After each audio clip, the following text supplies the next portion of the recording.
अब जाने से पहले एक ऐसी कहानी हनुमान जी की सुनाते जाइए, क्योंकि आप कहानी बहुत बढ़िया सुनाते हो। एक छोटी सी ऐसी कहानी सुनाते जाइए कि जो आपको जो हम लोगों ने शायद उतनी ना सुनी हो, लेकिन आपको उसमें बहुत बड़ी लर्निंग लगती है। सो हनुमान जी की जो मुझे पर्सनल फेवरेट है ना, वो एक्चुअली वाल्मीकि रामायण में नहीं मिलती वो कहानी, पर ये हनुमान जी से एसोसिएटेड है। और ये आई एम नॉट श्योर किस स्क्रिप्चर में है, किसी स्क्रिप्चर में है भी या नहीं, लेकिन वो जो कहानी है वो वाल्मीकि जी से रिलेटेड है। तो ऐसा कहा जाता है कि हनुमान जी ने भी रामायण लिखी थी, और उन्होंने पत्थरों पे अपने क्लॉज, अपने नाखूनों से कुरेद के लिखी थी। और जब वाल्मीकि ने रामायण लिखी तो उनको काफ़ी गर्व हुआ कि अरे मैंने इतनी बड़ी रचना की है, वाल्मीकि जी को। हाँ। और तब हनुमान जी से वो मिलते हैं और हनुमान जी उन्हें अपनी रचना दिखाते हैं, और वो देख के वाल्मीकि जो है वो रियलाइज करते हैं कि जो उनकी लिखी गई रामायण है वो इसके सामने कुछ भी नहीं है। तो जिस तरह बिना कुछ किए ही, क्योंकि जिस डिवोशन में हनुमान जी थे, उनका जो लिखा हुआ रचित जो उनका काव्य था वो फुल ऑफ डिवोशन था, और वाल्मीकि का जो लिखा हुआ था वो हिस्टोरिकल क्रॉनिकल था। तो इसलिए वाल्मीकि जी को ये डेफिनेटली डिफरेंस लगा होगा। सो ये मुझे ना बहुत ही एक डॉक्यूमेंट्री और एक इमोशनल फिल्म में जो फर्क होता है, फर्क होता है। और एक जो डिवोशन से बनाई हुई चीज़ है, और एक सिर्फ जो आप नोट कर रहे हो, you are a bystander and you are just noting down कि ये हो रहा है, ऑब्जर्वर। पर हनुमान जी ने वो लिखी है as a participant, as a follower of Shri Ram. So वो मुझे दर्शाता है। और ऐसी एक और एपिसोड, अगेन ये वाल्मीकि रामायण में नहीं है, लेकिन ऐसा कहा जाता है हम हनुमान जी को सिंदूर क्यों चढ़ाते हैं। तो वो उसकी स्टोरी यही है कि ऐसा कहते हैं कि उन्होंने एक बार देखा सीता जी को सिंदूर लगाते हुए, और वो पूछते हैं कि आप क्यों लगा रही हो, तो वो बोलते हैं कि ये देख के राम प्रसन्न होते हैं। तो उन्होंने बोला अच्छा ये प्रभु को खुश करने के लिए आप लगाते हो, तो उन्होंने अपनी पूरी बॉडी पे लगा दिया। सो वो जो इनोसेंस है ना, और वो जो प्यार है, जो भक्ति है भगवान के लिए, आई थिंक वो उनका सबसे बड़ा प्लस पॉइंट है, और सबसे ज़्यादा हाईलाइट जो है उनकी पर्सनालिटी का वो लगता है मुझे।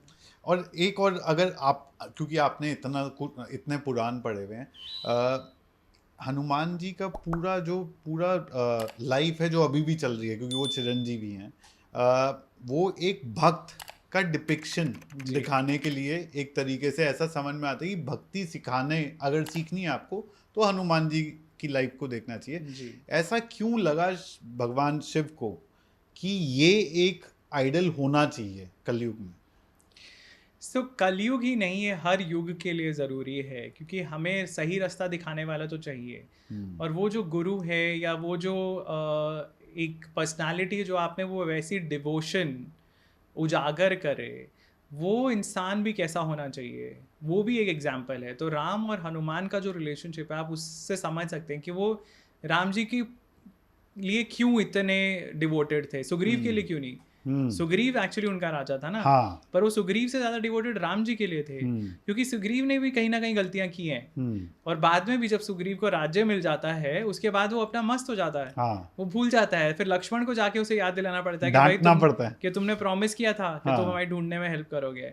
पर राम जी ने कभी भी ऐसा नहीं किया, मर्यादा पुरुषोत्तम थे, और जितनी उनकी रिस्पॉन्सिबिलिटी थी वो सारी वो पूरी करते गए। सो दोनों ही आइडल दिखाते हैं कि कैसे इंसान को फॉलो करना है। और स्पेशली आज के टाइम में जब इतने बाबा हैं, साधु लोग हैं जो फेक हैं, और लोग उनको अंधाधुंध फॉलो करते हैं, और काफ़ी केसेस भी होते हैं, right. And it's not specific to one religion, हर रिलीजन में ऐसे लोग हैं जो फेक गुरुज हैं। सो उन कैसे इंसान को आपको फॉलो करना है, पहली वो चीज़ हमें पता चलती है। और अगर आप किसी को फॉलो कर रहे हो मन से, आप कैसे फॉलो कर सकते हो वो हनुमान जी बताते हैं। और उसी तरह फॉलो करके आपको भगवान मिलेंगे। जब आप उस लेवल की डिवोशन पे आ जाओगे, तो भक्ति मार्ग से आपको भगवान चाहिए तो आप हनुमान जैसे बनो। तुलसीदास जी ने ही एक जगह ये कहा है कि जब तक भगवान श्री राम की आराधना नहीं होगी, तब तक हनुमान जी को कितना भी पूजा करते रहो वो आपकी सुनेंगे नहीं।